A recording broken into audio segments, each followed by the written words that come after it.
aPokelypse Now by Desutoria. Chapter 13. Before even opening his eyes, Hideki was greeted by a sharp, throbbing pain in the back of his head. Jack damn it. The utterance of his signature swear instantly caught Harmony's attention. She quickly rushed over to his side. "Hideki, are you all right?" Finally opening his eyes and seeing the concerned look on Harmony's face, he attempted a weak smile to ease her discomfort.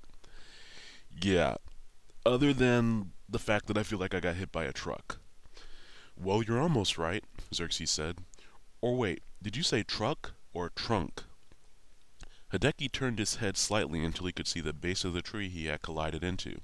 Then, using his middle finger, he expressed his opinion regarding Xerxes' pun. "Yeah, he's fine, Harmony."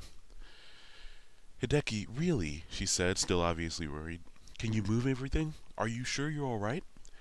"Yeah, Harm, I feel okay," he said as he attempted to stand. He fell almost instantly, and a nice catch by Harmony was the only thing preventing a second collision with the tree he had made the acquaintance of earlier. "Please, take it easy," Harmony half requested, half commanded. "You don't need to be exerting yourself right now." "Yeah, but wherever we are, we gotta make a move on soon, right?" For the first time, Hideki began to take in his surroundings. As far as places to crash land in the middle of a zombie outbreak went, this one wasn't half bad. They were in a heavily forested area, but were also surrounded on three sides by a cliff wall. Maya and the Miss Maggie stood guard on their one exposed side. "We'll be fine for now. Just rest for a while." "Oh, God. Harmony, what happened there?" Hideki said, indicating a large scratch on her right leg. The wound had mostly been bandaged up, but was still painfully obvious. Painfully being the operative word. "You guys got the worst of the explosion being directly under it, but we all had rough landings, too." These words struck a chord in Hideki's mind. A horde of questions came flooding over him. "Wait, where's V? Is she alright? What happened to Big Bird? And Success? And aw man, Harm, Birdo, she's pretty low level, isn't she?" The instant and drastic question change in Harmony's facial expression led Hideki to immediately regret posing his questions. "I'll start with the most important first. V is okay, we think. She hasn't regained full consciousness yet, but she's been responsive. Looks like she hit her head too. Big Bird, well, hold on a sec." Harmony stood up and walked a few steps to a place behind Hideki's tree. Big Bird the Pharaoh had followed her upon her return. Considering the fall they'd taken, and that Big Bird had taken the worst of it, Hideki was shocked to still find his Pokemon alive. It was obviously badly hurt. Its right eye was swollen shut and sealed with a layer of dried blood. Its torso was entirely bandaged up, its wings tied down underneath the wrappings. Its beak also appeared to be somewhat crooked. "He's okay, but both of his wings are badly broken," Harmony explained. "We use items to heal him up, but no item is going to fix that." "A healing machine like at a Pokemon Center should take care of him," Xerxes explained. He too had suddenly reappeared. He held a bottle of water and 2 white pills, all of which he offered to Hideki. "This'll help the pain, but don't ask where I got 'em." The last line somewhat concerned Hideki, but desperate to be freed of his headache, he quickly downed the pills. "Is there a center nearby?" Hideki asked. Harmony and Xerxes exchanged looks. "To be honest, we have no clue where we are," Harmony said. "Our best guess is somewhere around Vermilion," Xerxes said. "But as for how far away we are..." The gravity of the situation finally hit Hideki. "We're gonna have to walk now, aren't we? The skies obviously aren't safe." "Even if they were, we can't really fly anymore," Xerxes said. "What do you mean?" Hideki asked. "I know Big Bird is down, but we have backups, right? Your Knight?"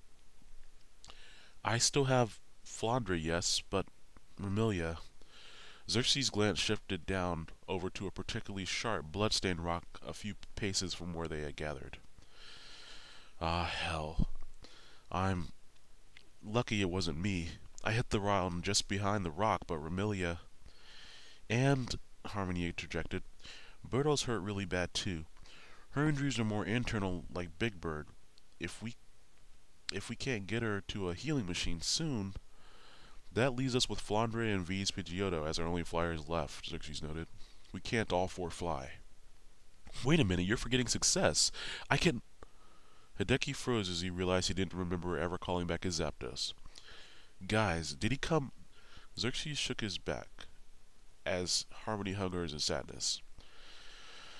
Hideki fumbled around until finally retrieving Success's Ultra Ball from his belt. Empty. There was only one explanation for his disappearance. He had been overwhelmed and turned. Harmony leaned forward and placed her hand over Hideki's. I'm sorry for your loss, Hideki. Again. He in turn laid his hand over hers. Thanks, Harmony. I don't know which is worse, losing him or knowing there's a zombie Zapdos on the loose now. Of course, he really did know which was worse. Success was so named because his capture was one of the most defining moments in his first adventure. Very seldom was he used in battle. In fact, Hideki never once used him until his rise to champion, so his bond to Success wasn't quite what it was with the others. Still, this one hurt. It was a moral blow. The three trainers talked for a few minutes as Hideki continued to regain his senses. He could stand now, and even ate a light lunch consisting of a baggie of trail mix. The pills Xerxes had given Hideki were beginning to take effect. He felt lighter, happier in a sense, and the pain from his head was almost unnoticeable now. It was some sort of narcotic, Hideki could tell. He again began to question Xerxes' possession of such a substance. I jacked them from a department store pharmacy. I thought they might come in handy. I was right, wasn't I? Hell yes you were, Hideki said as he embraced Xerxes in what turned out to be a long and uncomfortable hug. Said a confused V. She was now standing before them, a perplexed and slightly dazed look on her face. V, you're awake, Hideki said as he let go of Xerxes and bent down to hug V now. Were you guys really that worried about me? She asked, strained. Hideki was pressing hard on her small diaphragm. We knew you'd be fine, Xerxes said. He's just a little stoned right now. V tilted her head in a way that indicated she had more questions than she could possibly express at once. He hit his head pretty hard. I gave him a painkiller. 2, actually. Hideki, please let go. You're hurting me. V had a few minor injuries to deal with, but otherwise she was in good shape. She hadn't taken a blow to the head like Hideki had, and she had passed out in shock. With no way to build a camp at the relatively safe place they were already at, the group collectively decided that it was time to leave. And with no means of determining where they were or even which direction was which, it was agreed that their only option was to pick a direction and walk that way until they encountered a road, a town, or the sea. After about an hour of walking through the vast forest, annihilating the occasional Rattata or Spearow as they went, the secondary effects of the painkillers Hideki had taken begun to wear off. It had still worked wonders on his aching head, though.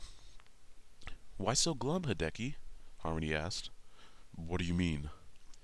Well, you haven't given anyone a hug in, a good 15 minutes now. Hideki shot a scowl back. I'm not high. At least he stopped singing Tiny Dancer, Xerxes noted. Hey, that's a good song. Ah! Hideki looked back and noticed that Harmony had collapsed on the ground behind them. She was clutching her injured leg, and the bandage was gradually turning redder and redder. Shit, I thought we tied that up better, Xerxes said. Miss Harmony? Exclaimed the frightened V. I'm okay, Harmony said, her voice shaking with pain. Hideki and Xerxes quickly began redoctoring the wound. How come you didn't tell me this was this bad?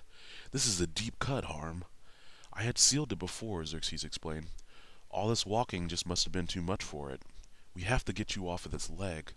Guys, I'll be fine. I'm not going to slow you down. Don't be stupid, Harmony, Hideki said firmly. I'll carry you the rest of the way my damn self if I have to. I have a better idea, I think, Xerxes said, pulling a Pokeball off his belt.